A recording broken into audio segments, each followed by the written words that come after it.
दक्ष news, सामान्यांच्या हक्कासाठी नेहमी दक्ष।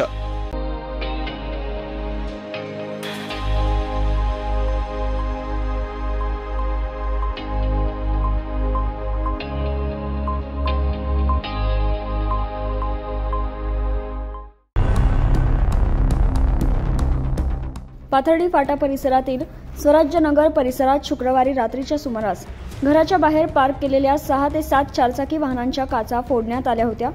या प्रकरणी इंदिरानगर पोलीस ठाण्यात अज्ञात संशयितांविरोधात गुन्हा दाखल करण्यात आला होता।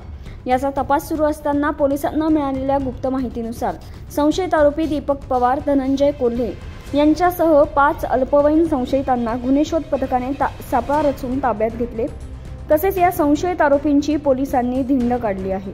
दरम्यान यामुळे आता गुन्हेगारांवर याचा वचक बसेल का असा सवाल उपस्थित होत आहे।